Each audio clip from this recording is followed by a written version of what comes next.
There is a sentence in the Talmud that the rabbis never quite knew what to do with. It appears in Tractate Yoma, in the midst of a discussion about the Yom Kippur rituals, and it describes a phenomenon that began 40 years before the destruction of the Second Temple. The doors of the sanctuary would open by themselves. The rabbis recorded it. They preserved the testimony of multiple witnesses, and then they essentially shrugged. The text does not explain why the doors opened. It does not link the event to any prophecy, any divine judgment, any atoning work. It simply sits there, a recorded anomaly that the best minds of rabbinic Judaism could not resolve. That is extraordinary enough on its own.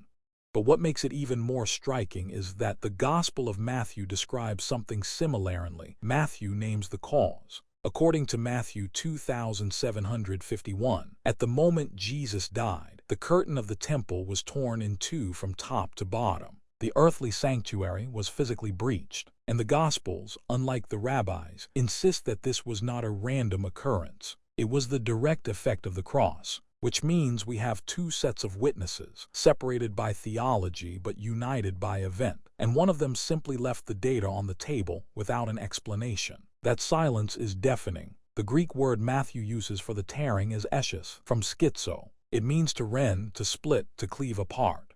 It is the same word used in the Septuagint for the parting of the Red Sea, for the earthquake that splits mountains in the prophets. It is not a gentle fraying or a gradual unraveling. It is a violent, instantaneous separation of something that was previously whole. The temple curtain, katapedasma, was not a small piece of fabric.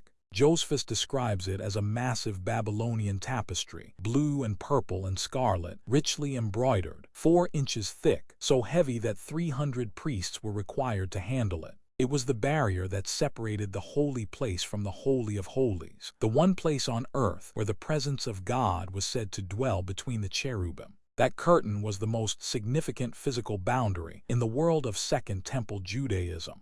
And Matthew says that at the exact moment Jesus gave up his spirit, that curtain was torn in two from top to bottom. Not from the bottom up, as a human hand might do, but from the top down, as if by a hand that did not need to reach. The detail that it was torn from top to bottom is the kind of precision that forces a reader to stop. If the curtain had been torn by the tumult of an earthquake, the rupture would have been ragged, uneven, and likely horizontal. An earthquake does not produce a clean vertical split from the upper edge downward. But Matthew does not say there was an earthquake and the curtain tore. He says there was an earthquake, but also that the curtain was torn from top to bottom. The direction is theologically significant. It means the tear originated from God's side.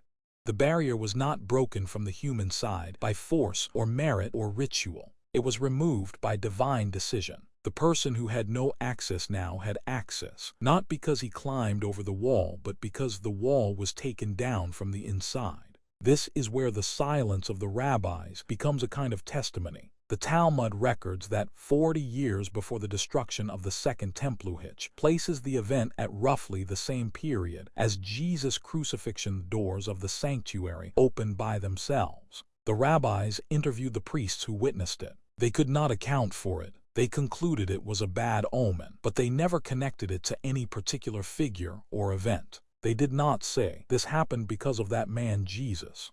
They did not say, this was God pronouncing judgment on the leadership. They simply recorded the anomaly and moved on. That is the historian's instinct: preserve the datum, even when you do not understand it. But the very fact that they recorded it means something happened, something observable, public, and unsettling enough to be remembered. The Gospels give that event a specific cause. The rabbis give it a question mark. Now pause and feel the weight of that. A person reading Matthew's account might assume the torn curtain is a theological symbol, not a historical occurrence. But the Talmud suggests otherwise. The event was real enough that the keepers of the tradition could not ignore it.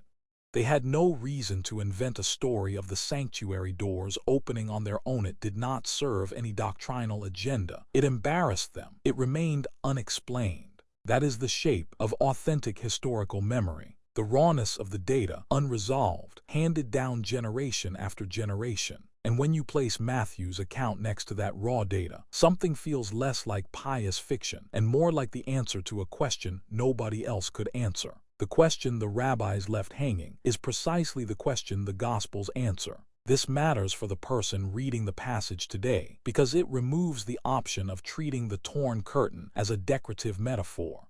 If you can hold Matthew 2751 in one hand and the Talmudic tradition in the other, you cannot simply say that the early church spiritualized an imaginary event to make a theological point. Something happened in the temple precincts at the time of Jesus' death. The evidence for it comes from two hostile source zones that revered the temple and one that believed it was being replaced, and yet both agree that the boundary between earth and the divine presence was disturbed. That is not a detail you can glide past. The present-day reader has to decide what to do with a historical anomaly that carries theological freight. You cannot treat the crucifixion as a purely internal spiritual transaction when the fabric of the cosmos and the fabric of the temple split open at the same moment. But that split does not just sit in the past. If the curtain was torn from God's side, then the barrier between you and God has already been dealt with. The question the text forces is not do you believe in the atonement, but do you live as though the barrier is gone? Because a curtain that is torn does not need to be torn again. It does not need you to fight your way through it. It does not require a priest, a ritual, or a decade of self-improvement to pass through. The tear is already there. The only question is whether you walk through it or continue standing on the outside, treating the curtain as if it were still whole. The rabbis recorded the anomaly but never offered an explanation. They sat with the data, baffled, and then moved on to discuss the finer points of Yom Kippur procedure. They could not connect the open doors to any theological category they had. They had no doctrine of a crucified Messiah who tore the veil, so the event remained a loose thread in their sacred literature, never woven into a larger tapestry. The Gospels, on the other hand, wove the loose thread into the very center of the story. The curtain tearing is not a footnote to the crucifixion in Matthew. It is the immediate physical response to Jesus' death, alongside the earthquake and the resurrection of the dead. It is the first sign that the old order has been undone. And it is the sign that comes not from the tomb but from the temple, the place that was supposed to be the permanent dwelling of God. This is where the tension must be held unresolved for a moment. If the curtain is torn from top to bottom, if the barrier is removed, then what does that mean for the person who still feels separated from God? That is the question the text raises and does not immediately answer. The Gospels give the event, but they do not spell out every implication in the same breath. The implication lands with the reader like a weight. The next part of the story will have to face it directly. But for now, the tear is there. The silence of the rabbis is broken by the voice of the Gospel.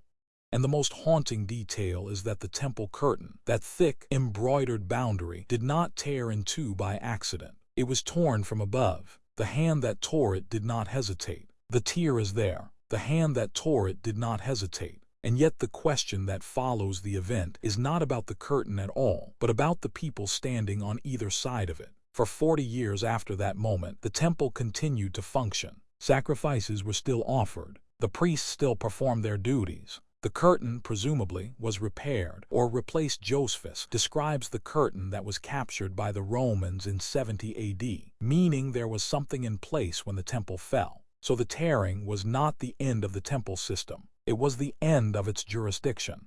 The physical curtain could be mended, but the meaning of the event could not be undone. The tearing was a declaration that the old arrangement had been superseded, not destroyed. That distinction matters because it means the barrier did not disappear because the temple burned. It disappeared because God declared it irrelevant. The author of Hebrews understood this with a clarity that still shocks. In Hebrews 1019-20, he writes that believers have confidence to enter the holy place by the blood of Jesus, by a new and living way which he inaugurated for us through the curtain, that is, through his flesh. The Greek word for confidence here is parrhesia. It means freedom of speech, boldness, the right to say anything.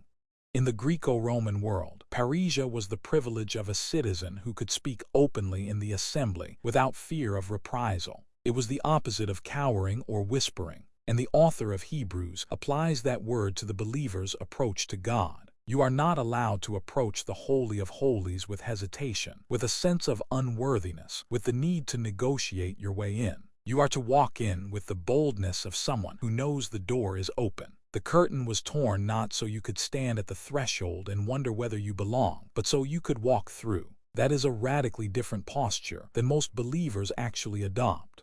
Most of us approach God as though the curtain is still intact, as though we need to earn our way through or wait for the right combination of feelings and behaviors. We treat prayer like a ritual that might or might not be accepted, confession like a hurdle to clear rather than an invitation to step closer. The tearing of the curtain exposes that posture as a failure of imagination. It is not humility. It is unbelief dressed up as reverence. Because if the curtain was truly torn from top to bottom, then the only thing keeping you at a distance is your refusal to believe that the tear is for you. The Talmudic tradition of the opening doors becomes even more striking when read alongside this. The rabbis recorded the anomaly, but never connected it to any new access.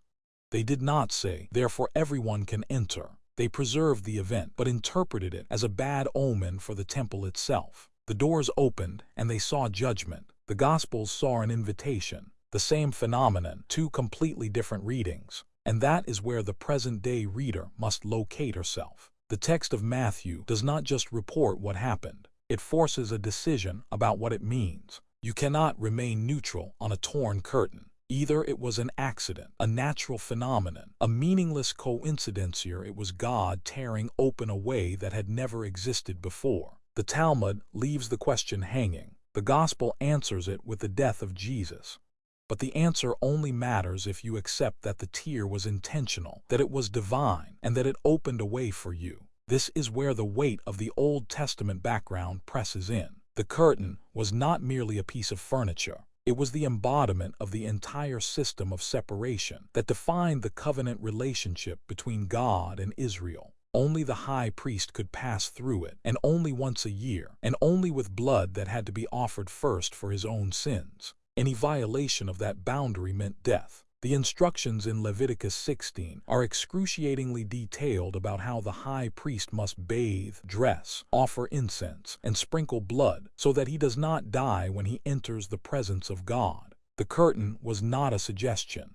It was a death sentence for anyone who approached without authorization. And then Matthew says that at the moment Jesus died, that curtain was torn open, not by a priest, not through a ritual, by God from above. The one who established the boundary was the one who ended it. The word Matthew uses for the rent fabric is esches, from schizo, but there is another word in the background that deserves attention. In the Septuagint, the same Greek word is used in Exodus 1421, when the sea is split before Israel. The waters were schizoparted, divided, torn open to create a path where no path existed. The Exodus was the defining act of salvation in the Old Testament, a moment when God tore open the waters to let his people walk through to freedom. Matthew is echoing that language.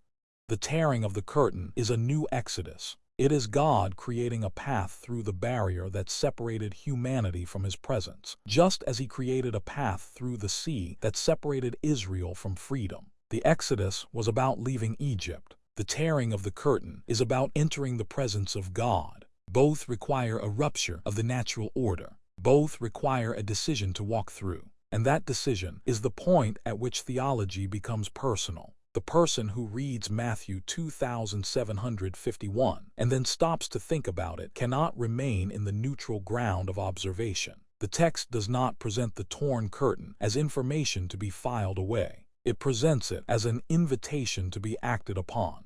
The author of Hebrews makes this explicit when he says, "Let us draw near with a true heart in full assurance of faith." The tearing is the ground for the approach. It is not the approach itself. The barrier is gone, but you still have to walk. You still have to stop pretending that the barrier is there. You still have to step through the tear and accept that the death that opened it was sufficient for you. This is the hardest part of the passage to live into, because it requires relinquishing control. As long as the curtain is intact, you know how to approach God through effort, through ritual, through moral performance. You know where the boundary is, and you know whether you meet the requirements or not.